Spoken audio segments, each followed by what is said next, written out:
ओम कृष्णाय वासुदेवाय हरि परमात्मने प्रणतक्लेशनाशाय गोविंदाय नमो नमः। हरे कृष्णा।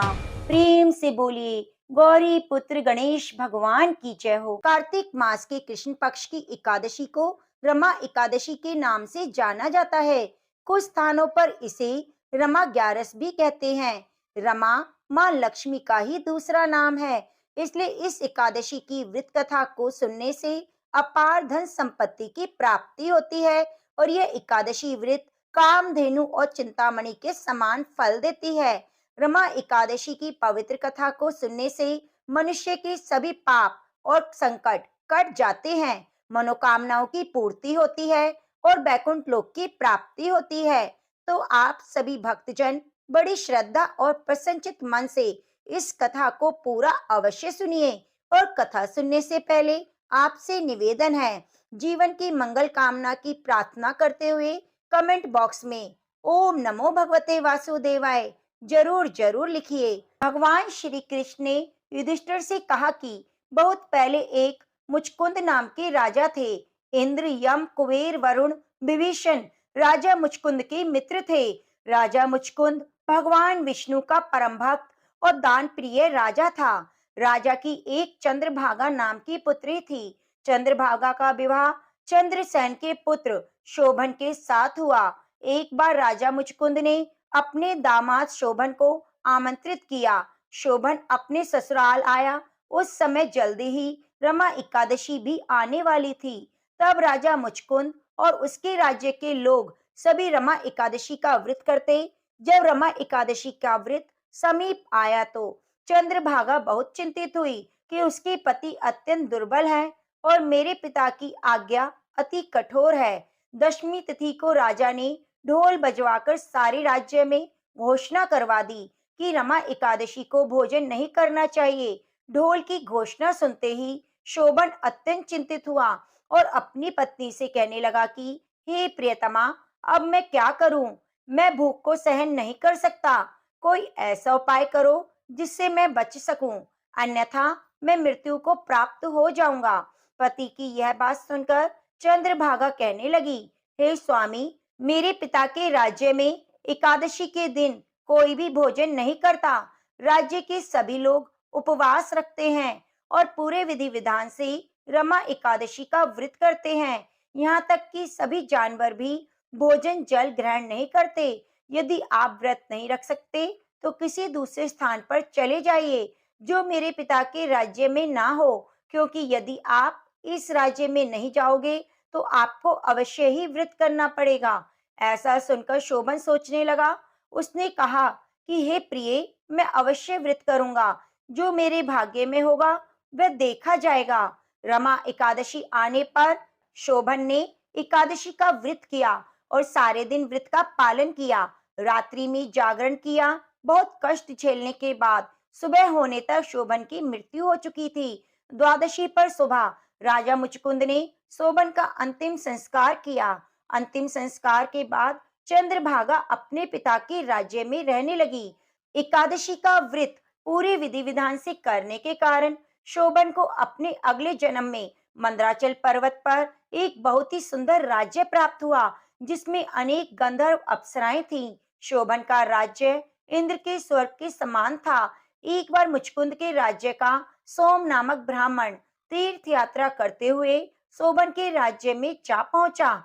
उस ब्राह्मण ने शोभन को पहचान लिया कि यह तो राजा मुचकुंद का जमाई शोभन है। ब्राह्मण उसके निकट गया तो शोभन ने भी उसे पहचान लिया और अपने सिंहासन से उठकर ब्राह्मण के पास आया और ब्राह्मण को प्रणाम किया। मुचकुंद के राज्य और चंद्रभागा के बारे में पूछा।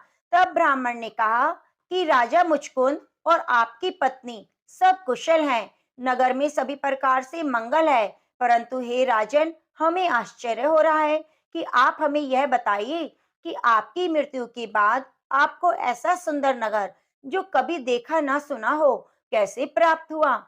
तब शोभन ने ब्राह्मण को बताया कि कार्तिक मास के कृष्ण पक्ष की रमा एकादशी का व्रत करने से मुझे यह नगर प्राप्त हुआ है, किंतु यह अस्थिर है। यदि आप मुचकुंद की कन्या चंद्रभागा को यह वृतांत सुनाएंगे तो यह स्थिर हो सकता है। ब्राह्मण कहने लगा कि हे राजन, ये सब स्थिर क्यों नहीं है? तो शोभन ने कहा कि मैंने रमा एकादशी का व्रत श्रद्धा रहित होकर किया, अतः आप यह वृतांत चंद्रभागा को सुना देंगे तो ये स्थिर हो जाएगा। ऐसा सुनकर उस ब्राह्मण ने अपने नगर लौटकर चंद्रभागा को समस्त वृतांत सुनाया। ब्राह्मण की बात सुनकर चंद्रभागा बहुत खुश हुई और वह ब्राह्मण से कहने लगी, हे ब्राह्मण, यह सब आपने प्रत्यक्ष देखा या स्वप्न की बातें कर रहे हैं? तब ब्राह्मण कहने लगा, हे पुत्री, मैंने तो तुम्हारे पति को प्रत्यक्ष देखा है, साथ ही किसी से विजय ना हो तो ऐसा देवताओं के नगर के समान बहुत ही सुंदर नगर भी देखा है जो मंदराचल पर्वत पर है। उन्होंने यह भी कहा है कि यह स्थिर नहीं है, किस प्रकार वह स्थिर रह सके इसका उपाय करना चाहिए। तब चंद्रभागा कहने लगी, हे ब्राह्मण, तुम मुझे वहां ले चलो, मुझे अपने पतिदेव के दर्शन की तीव्र लालसा है।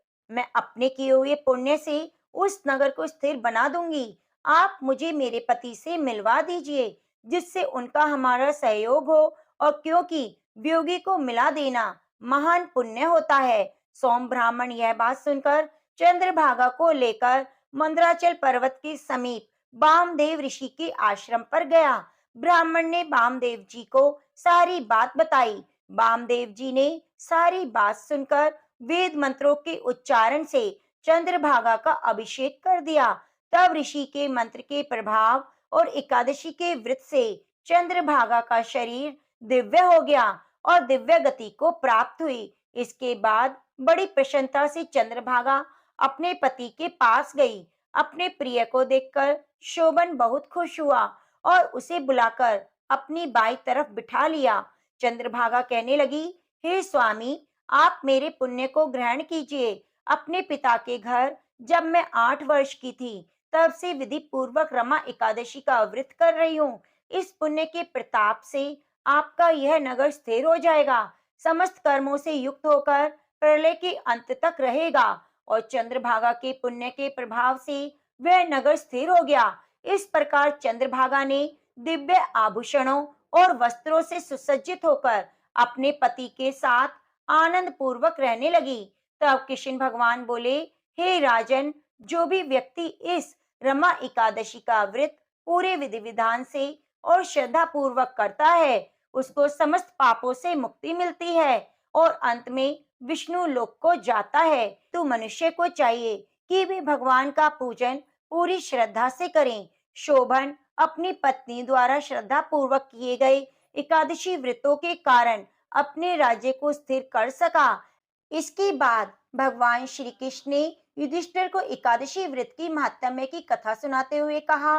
नैमिषारण्य तीर्थ में उपस्थित ऋषि मुनियों ने सूजी महाराज से कहा, अब मोक्ष को देने वाले सभी व्रतों में उत्तम एकादशी की व्रत का महात्म्य सुनो। एकादशी चाहे कृष्ण पक्ष की हो या शुक्ल पक्ष की, उस दिन अन्न नहीं खाना चाहिए। एकादशी के दिन खाया हुआ अन्न पाप भक्षण के समान है।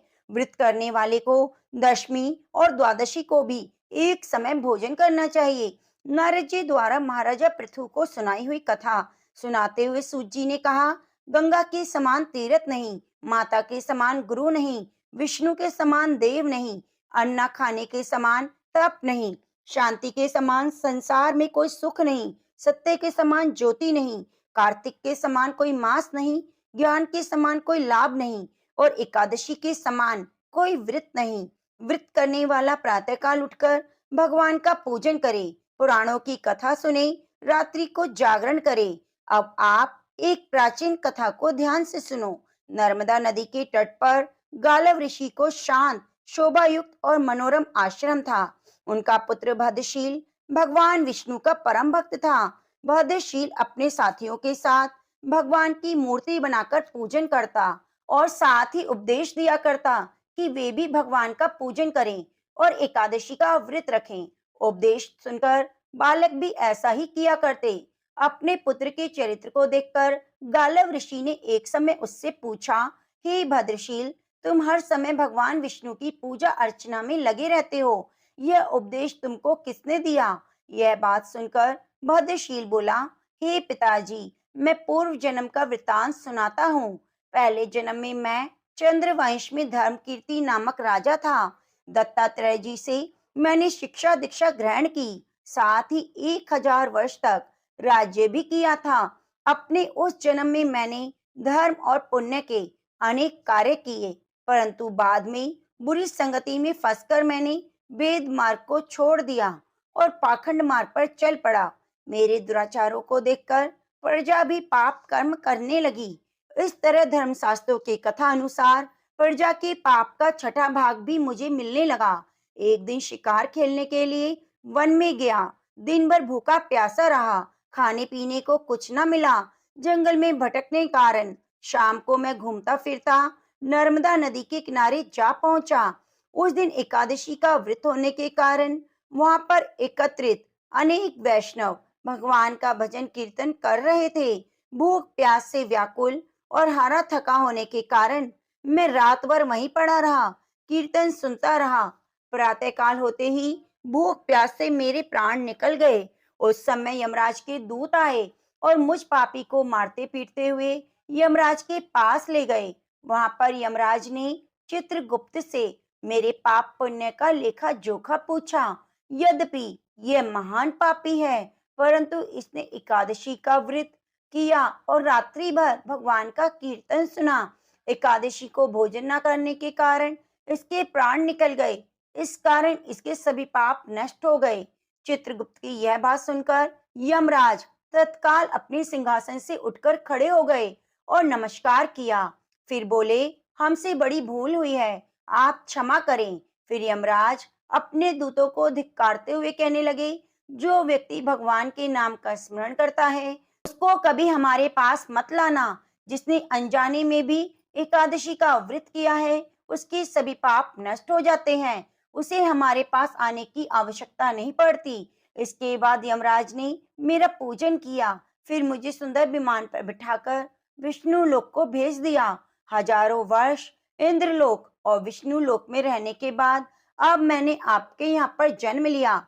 एकादशी के व्रत की महिमा तो अपार ही है। जो इस कथा को सुनता है, सुनाता है, उसकी सभी पाप नष्ट हो जाते हैं। एक दिन महाराजा पृथु ने नारद जी से पूछा, हे देवऋषि नारद, समस्त गोपियों में राधा जी भगवान कृष्ण को इतनी प्रिय क्यों हैं और कार्तिक मास में भगवान कृष्ण के साथ उनकी पूजा क्यों होती है? नारद जी ने कहा, हे राजन, पहले मनवंतर में पांचाल देश में प्राचीन विहि नाम का एक राजा था। उसने विष्णु भगवान का एक अत्यंत सुंदर और विशाल मंदिर बनवाया।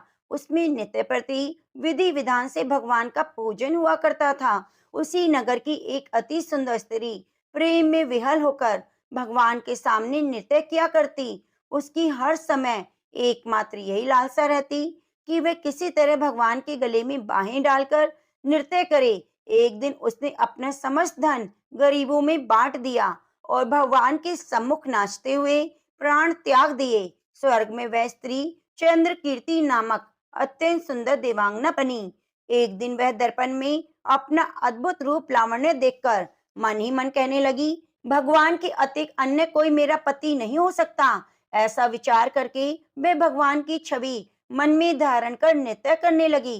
कुछ समय बाद दैत्यों के आतंक से दुखी होकर सभी देवता ब्रह्मा जी की शरण में गए। ब्रह्मा जी ने भगवान विष्णु के कृष्ण अवतार लेने को देवताओं को वृतांत सुनाया और साथ ही आज्ञा दी कि देवता ग्वालवाल और देवांगनाएं गोपियों के रूप में जन्म लेकर भगवान की सेवा करें। देवांगनाएं चंद्र कीर्ति ब्रह्मा जी से प्रार्थना करती हुई बोली, हे पितामह, भगवान स्वयं मेरे साथ नाचें। मेरा पूर्व जन्म का ये मनोरथ पूर्ण करने की कृपा कीजिए।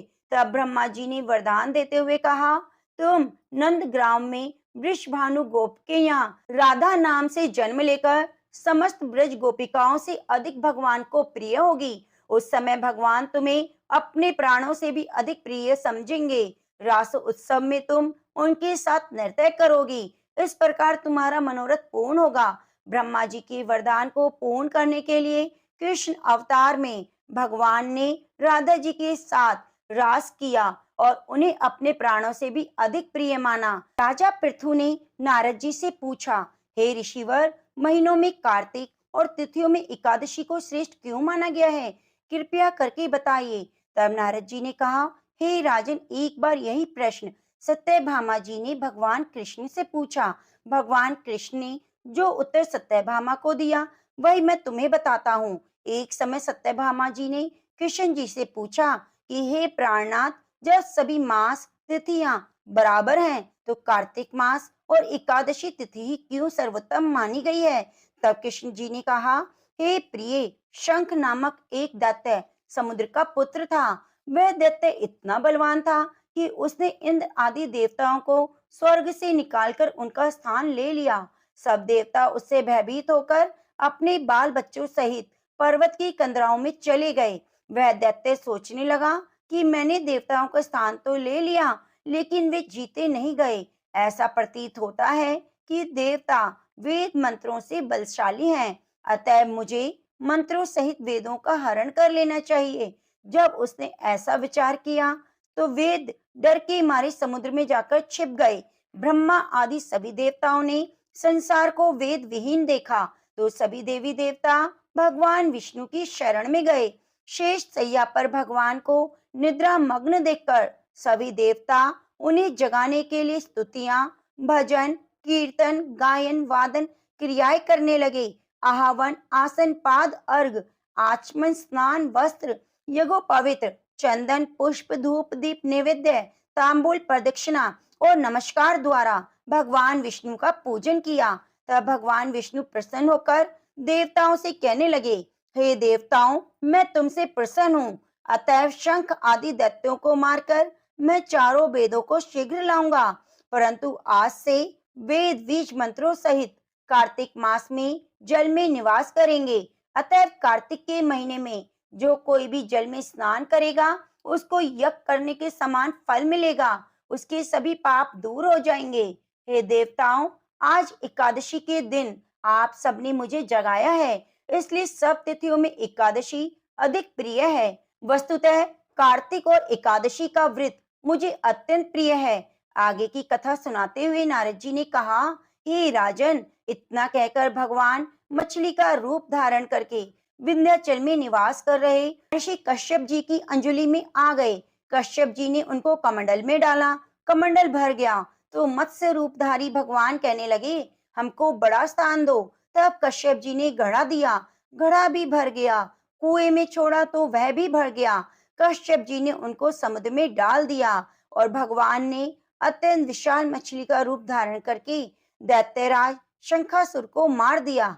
शंखासुर को मारने के बाद भगवान मत्स्य रूप त्याग कर विश्राम हेतु बद्री नारायण चले गए। बद्री नारायण में भगवान ने देवताओं से कहा, हमने शंखासुर को मार दिया, अतः ऋषि मुनि जाकर समुद्र के अंदर से वेदों को ढूंढ लाएं, तब तक देवताओं सहित प्रयाग में मेरा निवास रहेगा। तब ऋषियों ने अपने तपोबल द्वारा समुद्र में से वेदों के 6 अंगों को ढूंढ लिया। जिस वेद का जो भाग जिस ऋषि को मिला, तब से वह भाग उसी ऋषि का हो गया। इसके बाद सभी ऋषि ब्रह्मादि देवताओं सहित प्रयाग आए। उन्होंने वहां पर अश्वमेध यज्ञ किया, इसलिए प्रयाग को तीर्थों का राजा कहा गया है। प्रयागराज में स्नान, दान, यज्ञ आदि करने वालों के जन्म जन्मांतर के पाप समूल नष्ट हो जाते हैं और वे मोक्ष के अधिकारी बन जाते हैं, इसमें संदेह नहीं है। प्रेम से बोलिए तुलसी शालिग्राम भगवान की जय हो। प्रिय भक्तजनों, अब आइए सुनते हैं एकादशी माता की कथा। तो आप प्रिय भक्तजनों कथा के साथ जुड़े रहिए। एक बार एक राज्य में एक राजा राज्य करता था। राजा बहुत ही बुद्धिमान और बलशाली था। राजा सदा ही अपनी प्रजा का बहुत अच्छे से ध्यान रखता। प्रजा भी राजा को बहुत प्रसन्न करती। राजा की 2 बेटियां थी। राजा अपनी दोनों बेटियों से बहुत प्रेम करता। राजा की छोटी बेटी देखने में बहुत सुंदर और आकर्षित थी। राजा की बड़ी बेटी छोटी बेटी के मुकाबले थोड़ी कम सुंदर थी। राजा की छोटी बेटी एकादशी माता की पूजा किया करती और सभी लोग राजा की छोटी बेटी से बहुत प्रेम करते, बहुत प्रशंसा करते।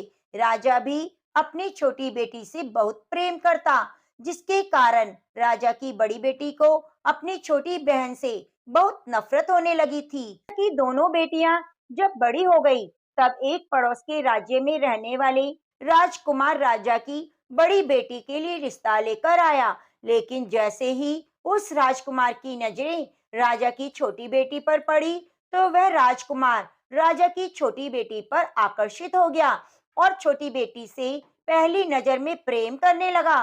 उस राजकुमार ने राजा की बड़ी बेटी के साथ विवाह करने से मना कर दिया और राजा से कहा कि मैं आपकी छोटी बेटी से विवाह करना चाहता हूँ। यह सब देखकर राजा की बड़ी बेटी अपनी छोटी बहन से बहुत क्रोधित हो गई और राजा की बड़ी बेटी ने अपनी छोटी बहन को अपना सबसे बड़ा दुश्मन मान लिया। राजा की बड़ी बेटी ने अपनी छोटी बहन से बदला लेने का निर्णय किया। राजा की बड़ी बेटी ने अपनी छोटी बहन को जान से मारने का उपाय सोचा। राजा की बड़ी बेटी ने अपनी छोटी बहन को मारने के लिए सबसे पहले एक लड्डू में जहर मिलाया और अपनी छोटी बहन को दे दिया। लड्डू खाने के लिए कहा, लेकिन लड्डू खाने के बाद भी छोटी बहन को कुछ ना हुआ। बड़ी बहन यह देखकर बहुत आश्चर्यचकित हुई, लेकिन बड़ी बहन ने हार नहीं मानी। जब उसकी छोटी बहन रात में कमरे में सो रही थी, तो उसने एक मटके में सांप रखकर उसके कमरे में छोड़ दिया, लेकिन सांप भी छोटी बहन का कुछ नहीं कर पाया।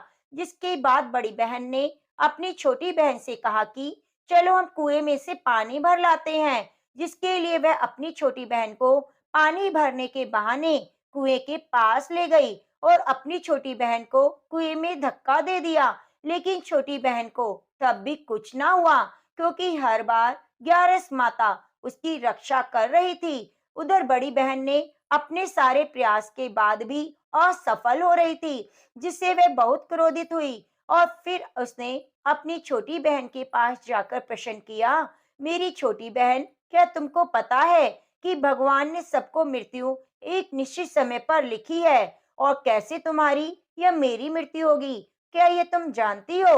तब छोटी बहन ने अपनी बड़ी बहन को बताया, हाँ दीदी, मैं जानती हूँ, मेरी मृत्यु कैसे होगी। छोटी बहन यह सब बातें सुनकर बड़ी बहन मन ही मन मुस्कुराने लगी और उसने अपनी छोटी बहन से कहा, तो तुम मुझे मृत्यु का राज बताओ।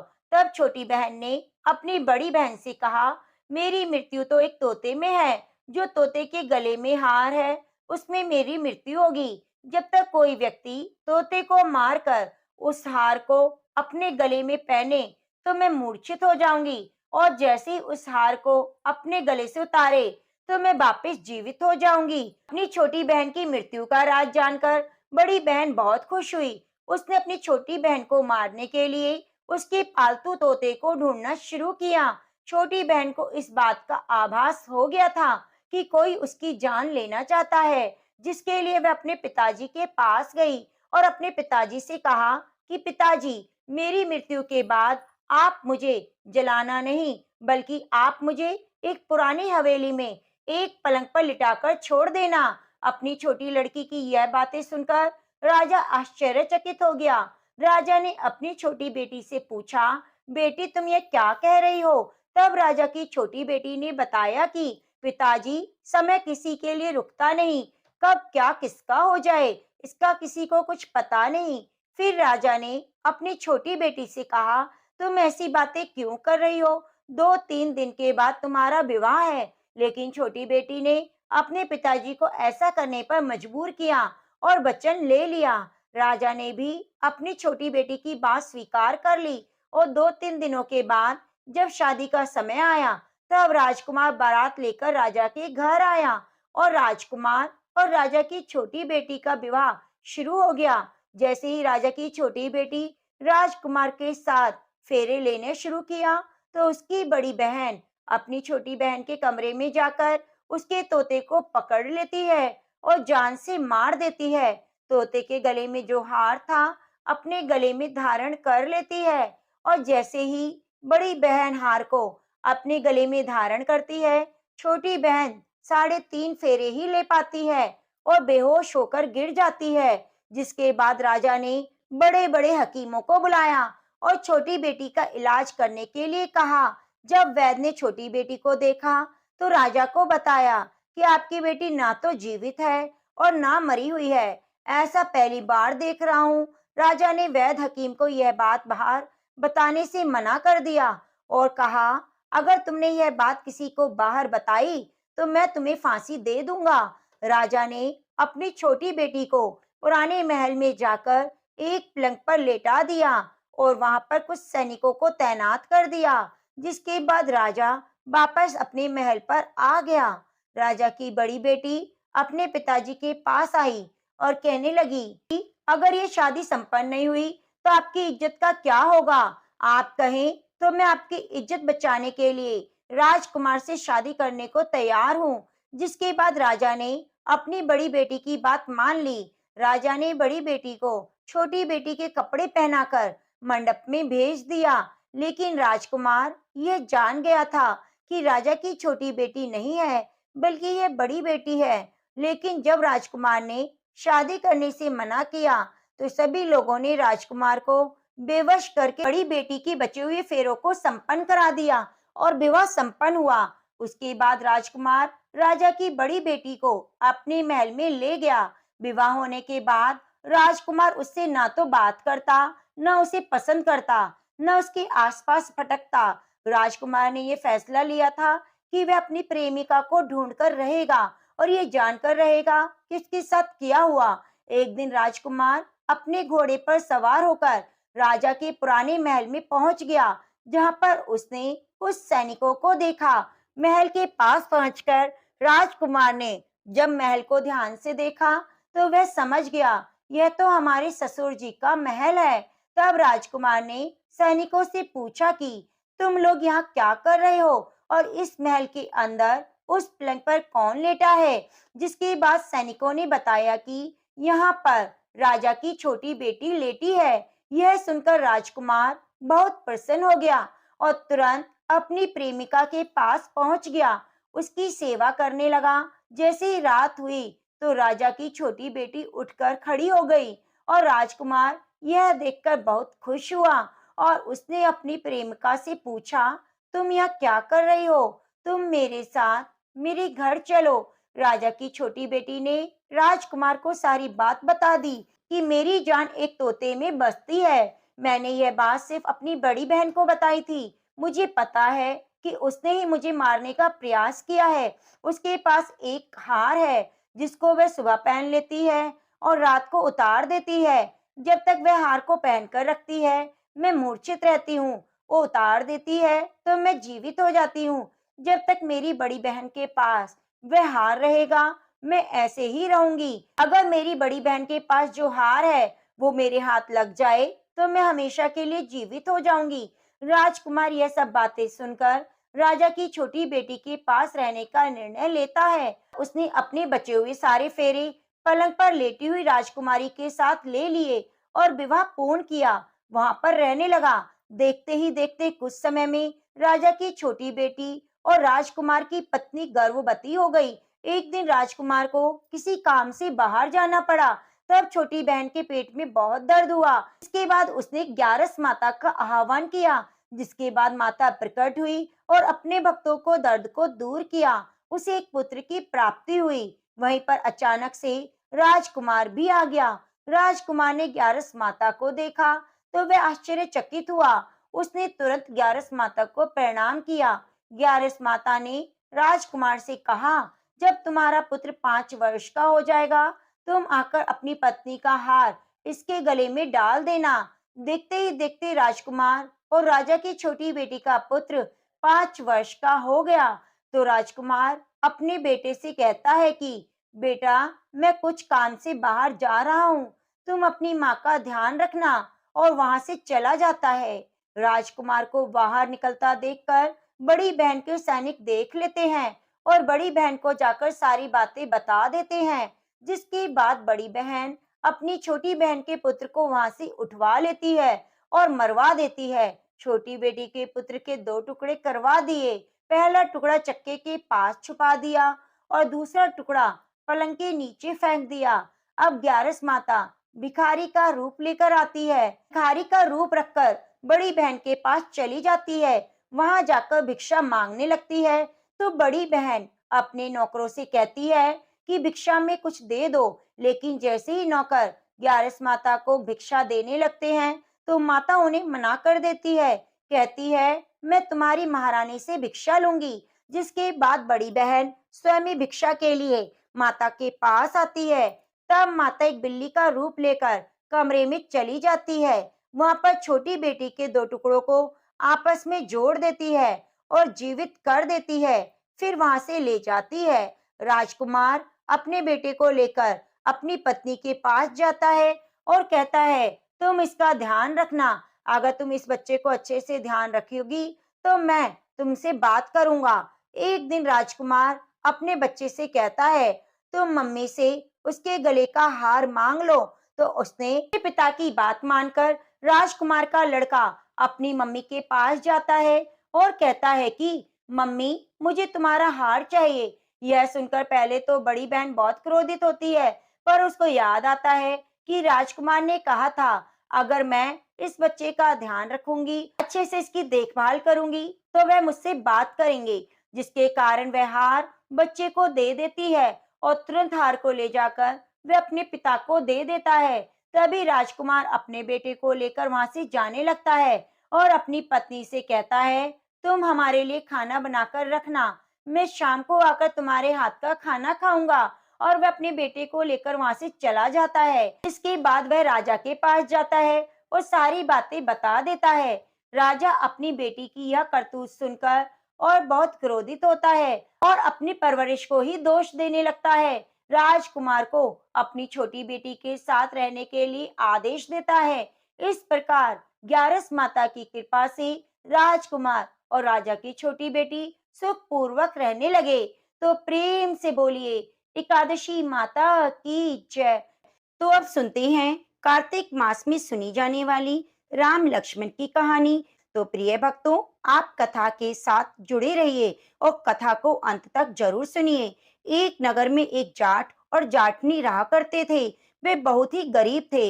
एक बार जाटनी जाट से कहने लगी कि मैं तुम्हें 4 रोटी बनाकर देती हूँ, तुम नदी किनारे जाना, वहां पर राम लक्ष्मण आते हैं। कहते हैं कि राम लक्ष्मण सबको धनवान बना देते हैं। तुम वहां जाकर मैं जैसा तुमसे कहती हूँ वैसा ही कहना।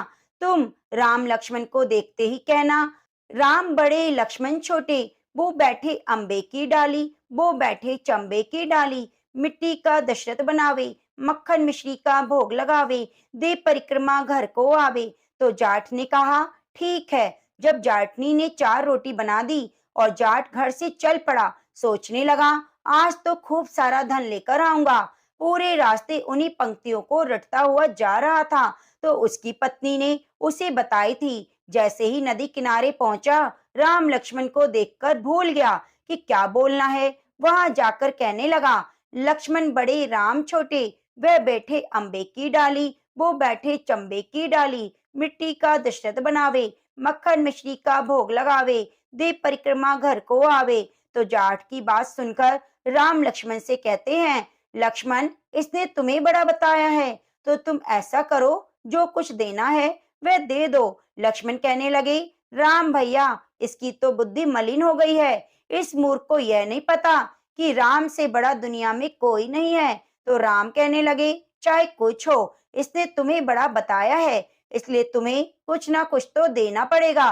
तो राम जी की बात सुनकर लक्ष्मण ने एक थोथा बांस लिया, उसके अंदर सोने की मोहरें और अशर्फी भरकर उसे दे दी।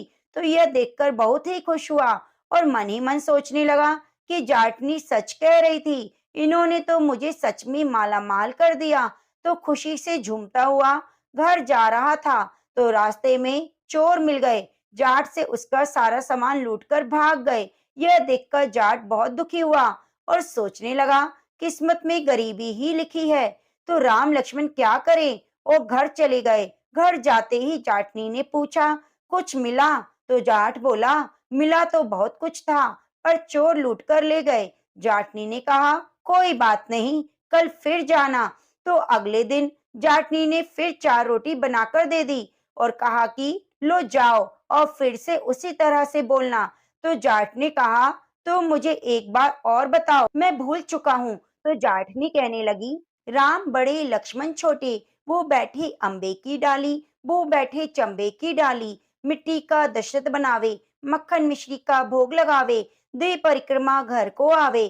तो जाट पूरे रास्ते पंक्तियां याद करता हुआ जा रहा था। जैसे ही राम लक्ष्मण के सामने पहुंचा तो फिर से भूल गया और कहने लगा, लक्ष्मण बड़े राम छोटे, वे बैठे अम्बे की डाली, वे बैठे चंबे की डाली, मिट्टी का दशरथ बनावे, मक्खन मिश्री का भोग लगावे, दे परिक्रमा घर को आवे। तो राम जी कहने लगे, लक्ष्मण यह व्यक्ति आज भी तुम्हें बड़ा बता रहा है, तुम इसे कुछ दे दो। तो लक्ष्मण कहने लगे, इसकी तो बुद्धि मलिन हो गई है भैया, ये मूर्खमती वाला व्यक्ति है, आज तक इसे यह नहीं पता कि राम से बड़ा कोई हुआ है क्या।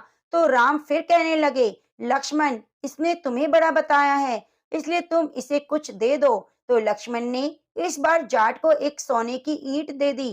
तो जाट लेकर बहुत खुश हुआ और सोचने लगा, ठीक किया जो मैं आज और आ गया, अब तो सच में धनी बन गया हूँ। इस तरह सोचता हुआ जा रहा था तो रास्ते में फिर उसी जगह चोर मिले और ईंट छीन ली, चले गए। तो जाट बहुत दुखी हुआ और घर पर आने पर जाटनी ने पूछा, आज क्या मिला। जाट बोला, मिला तो बहुत कुछ था, लेकिन रास्ते में चोरों ने लूट लिया। तो जाटनी कहने लगी, तुम मुझे बताओ तुमने क्या कहा था। तो जाट कहने लगा, मैंने तो कहा था लक्ष्मण बड़े राम छोटे, वह बैठे अम्बे की डाली, वह बैठे चंबे की डाली, मिट्टी का दशरथ बनावे, माखन मिश्री का भोग लगावे, दे परिक्रमा घर को आए। यह सुनकर जाटनी कहने लगी, तुम तो सच में भोले हो, कहीं राम से भी बड़ा कोई हुआ है क्या। कल फिर जाना और अब की बार ठीक ठीक बोलना। ऐसा कहकर जाटनी ने जाट को अच्छे से समझा दिया। सुबह हुई, जाट नहा धोकर 4 रोटियां लेकर फिर उसी जगह गया और राम लक्ष्मण को देखते ही कहने लगा, राम बड़े लक्ष्मण छोटे, वह बैठे अम्बे की डाली, वो बैठे चंबे की डाली, मिट्टी का दशरथ बनावे, माखन मिश्री का भोग लगावे, दे परिक्रमा घर को आवे। तो लक्ष्मण कहने लगे कि हे राम, आज तो इसको अकल आ गई, इसकी बुद्धि ठीक हो गई, इसलिए आज आप इसे कुछ दे दो। तो राम मुस्कुराते हुए बोले, भैया मेरे पास क्या है देने के लिए, ये जोहड़ की मिट्टी है, ले जाओ। यह कहकर अपने हाथ से थोड़ी सी मिट्टी की डली जाट को दे दी। जाट बड़बड़ करके जाने लगा कि क्या किया मैंने, जाटनी के कहने में आ गया और उल्टा बोल दिया। इससे अच्छा तो रोजाना था, कम से कम सोना चांदी मिलता तो था, आज तो मिट्टी की डली मिली है। पर वह मिट्टी लेकर चल दिया कि जाटनी को दूंगा कि यह लो, तुम्हारे अनुसार बोलने से मुझे यह मिला है। तो फिर रास्ते में उसे चोर मिले, उन्होंने देखा कि उसके पास तो आज कुछ नहीं है, एक गमछे के पल्ले में मिट्टी बंधी है। तो यह देखकर हंसने लगे और चले गए। जाट घर पहुंचा, जाटनी ने पूछा, कुछ मिला क्या। तो जाट बोला, हाँ तेरी उल्टी सीख के कारण आज मिट्टी लेकर आया हूँ। तो जाटनी बोली, कोई बात नहीं, कुछ तो लेकर आए, बाकी 2 दिन तो खाली हाथ आए थे।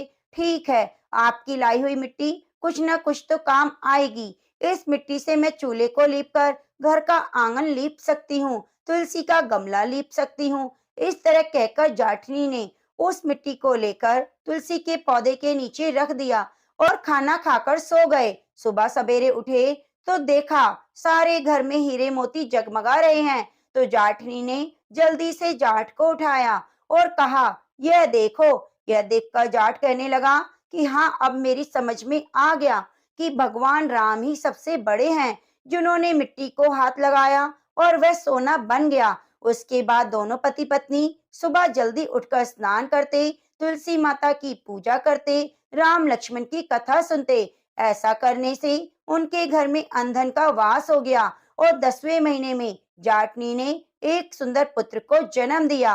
हे राम जी, कार्तिक मास में कथा सुनने से जैसा फल आपने जाट जाटनी को दिया, वैसे सबको देना जो आपकी कथा को श्रद्धा भाव से सुने, सुनाए, हुंकारा भरे, उसकी सभी मनोकामनाओं को पूरी करना।